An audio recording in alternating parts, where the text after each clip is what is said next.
Greetings, class. I want to thank you for another episode here that I have for you, and thank you for coming to take a listen to this. Today we're going to be working out again of Brown's textbook here. This is chapter 3 that we're going to be dealing with, intensive reading. Before I jump into the actual text, I want to let you guys realize something about what's going on in the research. There's a lot of research that I have seen recently that focused on extensive reading and the value of extensive reading and how we should allow students to have lots of extensive reading, which allows for a lot of fun. We're going to look at extensive reading a little later.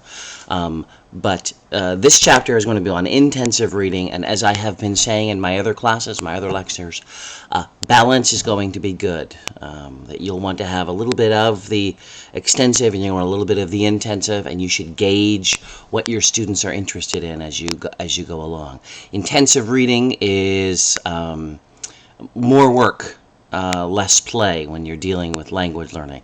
Now, there are some people who simply want more play, then give them more extensive reading. But for those who want to dig into the meat and of a particular piece, you'll want to be involved more in intensive reading. So let's just jump right in here and talk a little bit about intensive reading. Why use it? Why in the world should we be doing it at all? Well, it allows us to focus on a smaller block of text and look at it more intently. Extensive reading is more go read for fun and enjoy reading. You'll be learning as you go. Intensive reading allows you to focus on features. So, for example, even right here we have the EDGE, for example, or AGE. You can look at those and say, what are those? And you can look at the particular features. And it doesn't have to be just morphologic. It could be the grammar of passage, or the vocabulary, or the cohesive devices that are involved, or the meaning, or the intended meaning, the implied meaning that you can do. So you can focus on those things more intently than you would if you were just flying by it. Okay. You can also pick up learning strategies, ways that you can use cues within the story to figure out the meaning, guess the meaning from context type of thing. Okay? Also an increase on the focus on grammar in some meaningful way. And so that you can look at the endings that are going on in a passage and say, oh, this applies to whatever, or I can figure out what this is because I can figure out what the grammar is here. Or you have students who are just interested in, hey, what is this grammar construction? And you can focus it there because you're doing intensive reading. Right?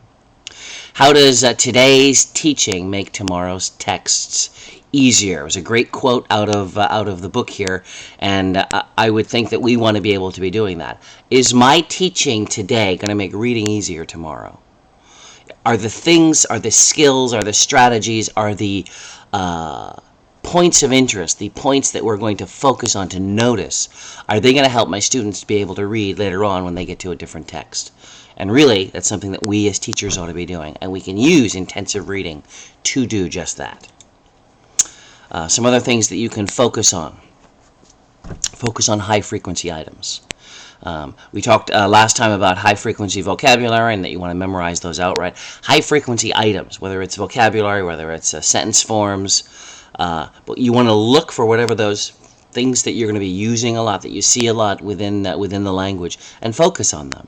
That way students can learn those, put those out of the way. They can now focus on the lower frequency elements and things that need more strategies in order to figure out. You'll want to be teaching universal strategies. Elements within a piece of reading that you want to be able to look at, and you're going to want to be able to show them strategies for figuring out what the head word is, what the subject is, what the main idea is, where the main verb is, where the main idea is, and figuring out the gist, and those types of more universal things that you can be doing. Obviously, you're going to be working on other elements as well. For example, you'll be working on comprehension, understanding what's going on. You can work on spelling. Within the story. You can work on the vocabulary, the grammar. You can work on written structures. Again, we talked a little bit about cohesive devices. You can work on genre. You can work on strategies for deciphering, trying to figure out what it is that they're saying, and trying to work on strategies for understanding or figuring out what the main idea is, what the main idea in a sentence is, for example. So those are all these things. They're more intensive in nature. Whereas extensive reading is more broad. I'm not going to look at any of these things. I'm just going to read and I'm going to have fun. So with intensive reading, you can focus on any one of these elements that you're looking at here. Good intensive reading exercises. Now, you're going to try to make an exercises. You're trying to make an exercise. You're going to try to be finding something that's obviously motivating to your students. They're going to enjoy it. They're going to have fun with the content, but you're also going to want them to try to ID the linguistic features. Okay? Small aside, trying to do intensive reading means that you're going to have a smaller block of text that you can analyze for a longer period of time. This isn't going to be something long like extensive reading is. So you want them to be able to focus on that, and then you want them to look for the linguistic features. Ask them to find the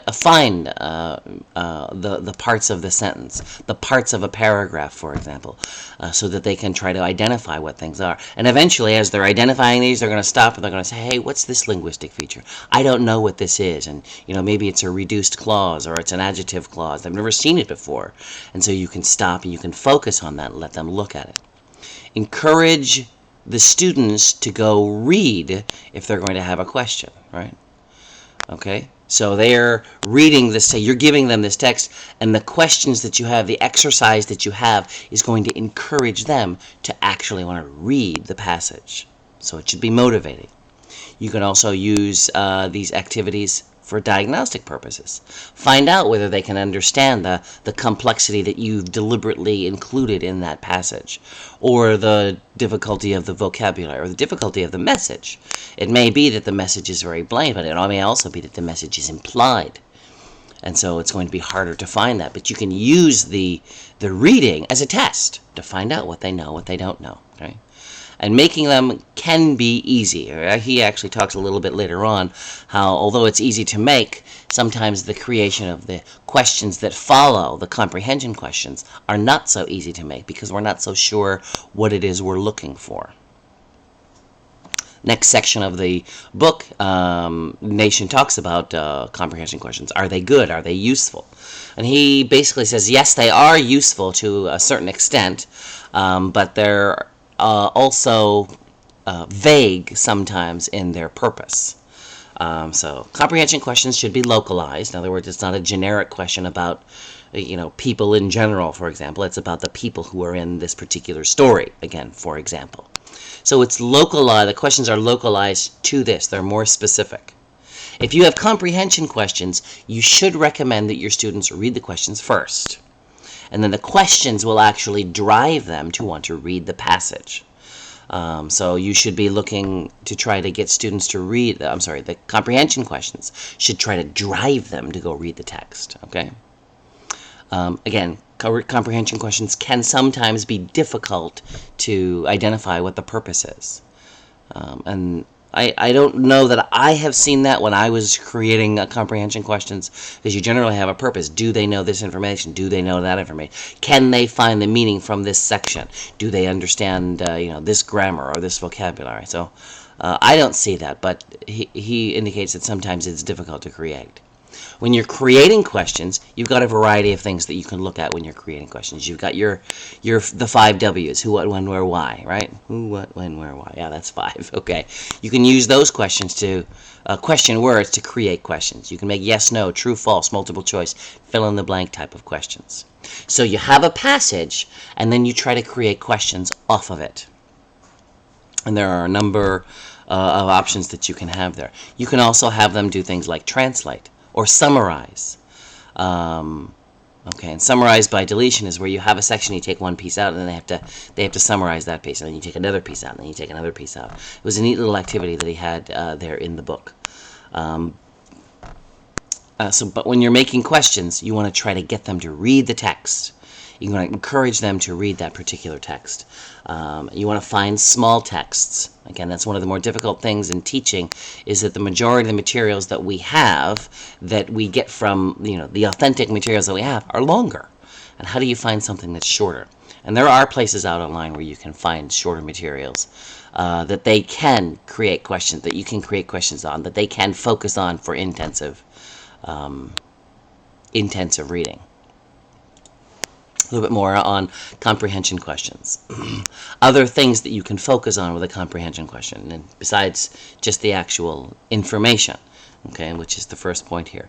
You can focus on, right, the literal understanding of the facts, the actual events that occurred in the story. But you can have them look for inferences also, which is not clearly written in the story. Well, they've got to try to figure that out because of the message that's there, right? You can have them look for general ideas and concepts that are drawn from the text. Things, again, that are not necessarily spoken, but are implied within the text. You can have them look for reactions to the text. Was this really true? Is this really reliable? How do they know? What's the benefit type of thing related to the text? So it's no longer about the text, but how do you interpret that? How do you react to that? You can give critical reactions to the text. Excellent work. That's obviously more higher level teaching when you're doing those types of comprehension questions. But when you begin with the lower level, the comprehension things, okay, I can understand why you want to begin there, but you want to branch out as the students become more active, students become better skilled. You want to move into the more critical thinking activities. Okay, activities for young learners via Bloom's taxonomy. And here he lists finding out what they know, finding out what they comprehend. Can they apply what they've learned? Can they analyze what they've learned? Can they synthesize what they've learned? Can they evaluate what they've learned? Okay, it's a little bit like what's above, only it's in a different format. So there's the understanding of the facts, the understanding of general concepts, and then your type of the critical reacting is like your analysis, synthesis, and evaluation. So it's kind of similar there. You begin with your basics, and then you move into the higher critical thinking areas. Another thing you can do here is predicting, having them guess. A whole bunch of reading, even for you when you're reading a text, there are times where you want to guess. Well, I think this means this, and as you're reading, you're hoping that you're going to figure out what that element is. Or you stop and you go look up a word in the dictionary. But there's predicting that's going on all the time. Second language learners need to do that as well. They need to be able to predict. They need to be able to figure out, okay, take a chance, take a guess as to thinking maybe what this is. Okay, so they can also guess the question. Guessing what that question should be or would be, right, if it were to be developed. Standardized reading procedures. Nation is talking in here about a method for reading and asking questions that he called reciprocal teaching. And basically it had 4 steps, and the first step is to predict the paragraph content. Again, you're predicting even before you go to read the whole thing, right? And after you read the passage and you identify exactly what did happen, then you can make questions. Okay, now you develop questions as the student. A student is trying to develop questions about the main idea.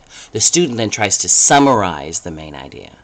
Okay, this is, again, the purpose is for them to intensely look at this text so that they can look at elements that they may not understand, which is point 4, right? Identify difficult points. And it may be a grammar point, it may be an understanding, a comprehension point, it may be a vocabulary point, it may be a cohesive device point, but at least they're going to come through and say, these are the things that I don't understand.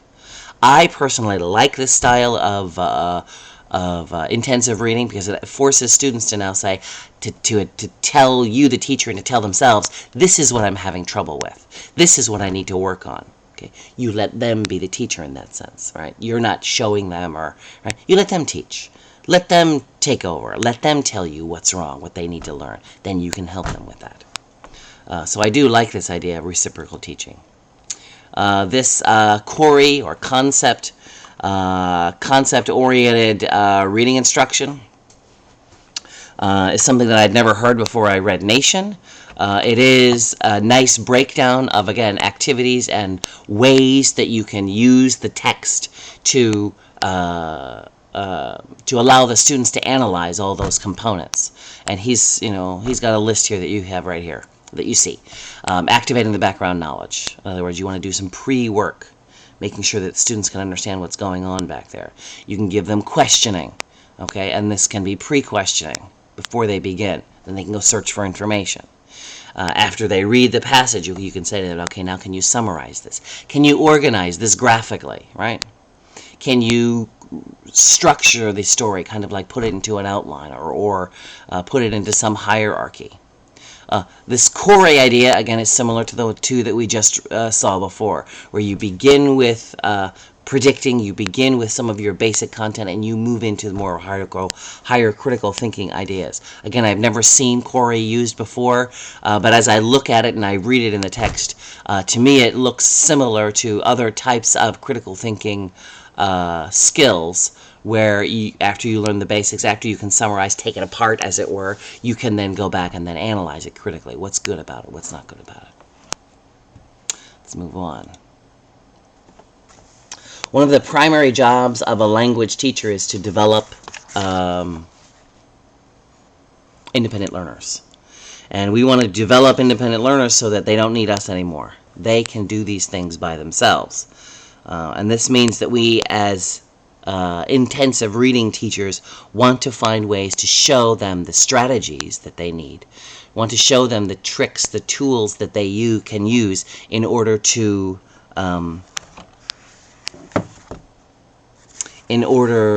master the language. Independent learners are going to have more fun. Again, think of somebody playing the piano. Think of somebody learning to drive, and always having the driver, the driving teacher sitting next to you is not fun. You get out there all by yourself and you're doing it all by yourself, then you're more interested, you're more excited. Now, obviously, we don't want our linguistic drivers, our language learning drivers, to run into a tree.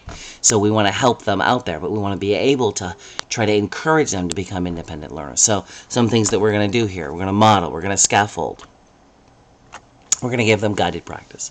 So we can model. We can read a text, we can read a text and then we show them, okay, here are the areas that I find, here's the main idea, or here's a cohesive device that, that connects these two pieces together. I can model and show them the strategies that I use to read.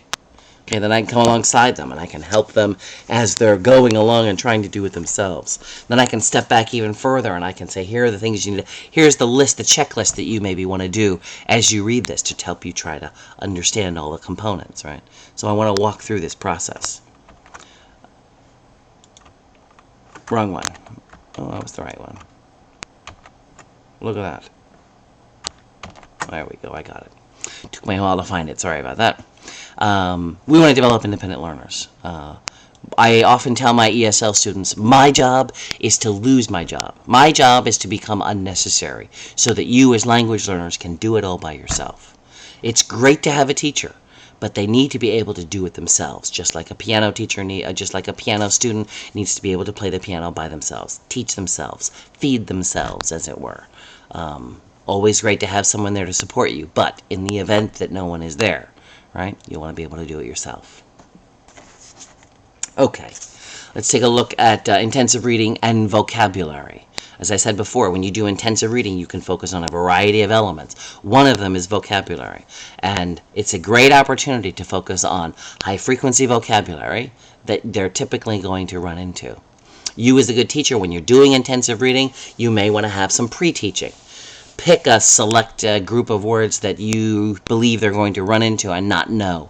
And if they're high-frequency words, try to attack them. Try to find ways for them to use those words a number of times in context so that they can move those new words from short-term memory into more long-term memory. So do some type of pre-teaching of the vocabulary, right? You maybe want to make a glossary, although a glossary is good and it gives you an example and it gives you time to study and you can use it for flashcards. You want to try to keep things in context. You also want to look for context clues. Where are the hints within a text that you can help students identify so that they can learn to figure out what vocabulary is simply based on the cues that are there, right? You may want to break down the words into parts. Okay, so for example, you have here ing. Well, what does ing refer to? It can only refer to two things, right? IVE can only refer to two things. And so if they break down to the little parts, it's going to help them understand more what these words mean and what this passage means. Okay, so it's be a good opportunity. You may also want to try to do this activity that he mentions in the book called guessing the meaning from context. Okay, so I may not know what everything is, but I'm going to guess. I'm going to get as much information as I can and then try to make an educated guess based on the information that I have. We've already talked about break down the part of speech. What part of speech is it? You might want to use the what does what activity that he mentions in the book to try to help the learner find out, is it a noun, is it a verb, is it an adjective, right? You may want to look at the conjunction relationships. Conjunctions are is the glue that hooks all these different ideas in different paragraphs together. So very important, and yet they're not really taught often in ESL settings. Students are going to be able to understand words, but now how do I connect this idea to this idea to this idea? And so that's what cohesive devices can do. And when students learn how to hunt for them, how to identify them, then reading these larger sections is going to be a lot nicer, right? That's what that is. And then, of course, the last thing is you're trying to guess the meaning. After looking at all these little parts, after looking at all these building blocks, right, I try to build up into the main idea, try to guess the meaning from context. Okay. The next thing we can look at is grammar. How can I do intensive reading and focus on grammar? Again, you have this small passage, and you want students to read this small passage. And within it, you're going to have some grammar. And it would be good that the passages you select have high-frequency grammar. You should know what that high-frequency grammar is and try to emphasize it. Again, try to put it into activities, not just in the readings, that you can help them practice with it. Help put it into meaningful context so that they can put it into their long-term memory. Second point, you want to try to satisfy a student's desire for grammar instruction. I remember when I was sitting in a class and learning about the audio-lingual method of language learning. And you're not supposed to write anything down.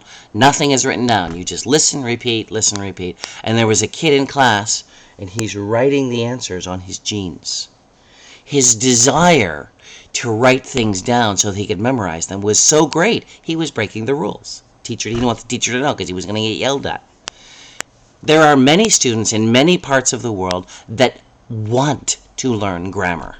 Now, some will say the reason why they want to learn grammar is because it's cultural, because that's how they've always learned language before, therefore they want to learn grammar. I believe it also is the fact that they have, a cognitive ability to analyze and assess and ask questions related to grammar. Little kids don't have that, and so they're not saying, "Oh, please teach me grammar." But we are adults who have this cognitive ability can ask, can desire to try to analyze and figure things out. So they have a desire. Again, I don't know exactly why. Me, when I study another language, I do. I want to know the grammar. I'm one of those people who says, I want to be able to understand what all these little parts are so that when I get to the top and I see it all put together, I can understand what's going on. You may not have that belief. You may believe that it's more of the osmosis. Put them in the environment and let them just kind of live in there, and it'll come to them. I'm suggesting, and so is Nation, that you want to give them something to satisfy their grammar urge, their grammar desire, because they're looking for it to try to understand. So let's satisfy that need. And I've done that in schools before. Schools, they said, we don't focus on grammar, and the students started going nuts. What does this mean? Why is this? Okay, we wanted to focus on meaning. They wanted to focus on language focus. They wanted to focus on language. Okay, so with grammar, again, you want to guess the meaning from context. You're looking at the passage. You're trying to figure out what the parts are, and linguists are syntactically. But at some point, you're going to try to figure out the meaning from context, right? If you have noun groups, by noun groups I mean you have a subject, but it's a subject with a whole bunch of parts, right? The young girl who is sitting next to me in the living room, right? Likes to drive by the beach after the morning rain. Okay. Well, the young girl who was sitting next to me in the living room, I don't necessarily need. I may need it to understand exactly which girl it is, but I'm just trying to find out what the subject is. I can just use girl. I simplify the noun group Same thing with the one at the end, okay? You try to simplify it to help the students identify what's the subject, what's the verb, what's the main idea, what's going on in that sentence. So help them to learn to minimize things. When I was learning another language as well, if I didn't understand, I started dropping things. I would drop adjectives, for example. I don't really care, I just want to find out, the what, not what kind or what was their condition at the time, and get rid of those things so they can understand more. That's what this is doing with grammar. You have the ability to help them learn those strategies, learn those tools for understanding and grappling with things in grammar. You can also work on writing elements, cohesive devices. And when I say cohesive devices, these are the devices that help connect ideas one after the other. They are so very important when you're dealing with longer blocks of text. And I'm talking about intensive reading now. It's maybe 2, 3, 4, 5 paragraphs, and you want to have them connected. You need these devices. A good writer will use those devices. Language learners don't know what they are, so you can point them out to them and show them how things connect. Reference words, okay? When to use them, how to use them. And help students to use those to help them understand what the meaning is. And so there are a lot of times where I was teaching where I had a pronoun, but students didn't know what it referred to. They had to go back to the word it was referencing. You can do a comparison. What is this, a comparison? I don't remember.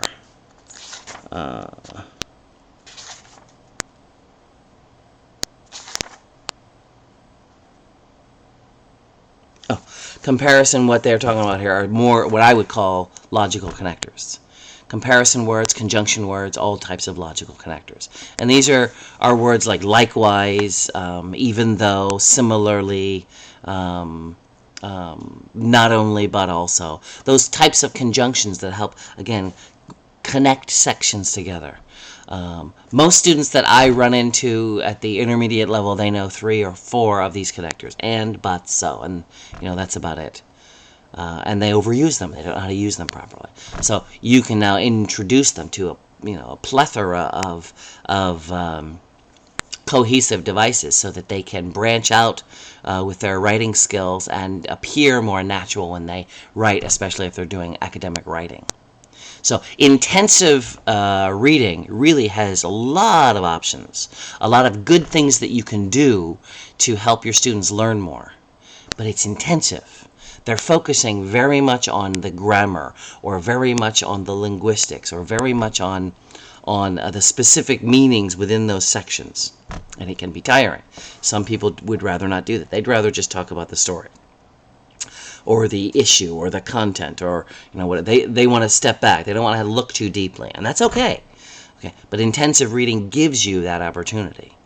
There have been a number of researchers that suggested that we do a lot of easy reading, and every now and again we zoom in and do some intensive study in a particular area. And this way you're going to have students that are still more motivated because they're reading a story that they like or they find interesting or they want to, but it also allows them to zoom in and look at some of the components that are in there that helps so that they can learn those elements so that they can improve their language study. And that's all for this chapter. I did like this chapter very much. Again, I'm one who believes that intensive reading is very important, although I'm all for extensive reading, which we'll get to next time. Intensive reading has so many applications for language teaching and obviously also for language learning, but you don't want to overwhelm them.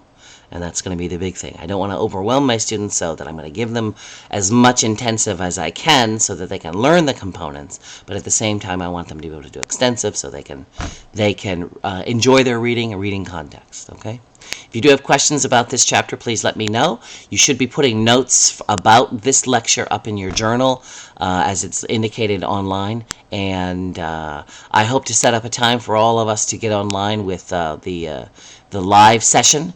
And I will let you know that probably next week. Again, if you do have questions, please contact me via email or via Skype. And I am on campus on Tuesdays and Thursday mornings. Bye-bye now.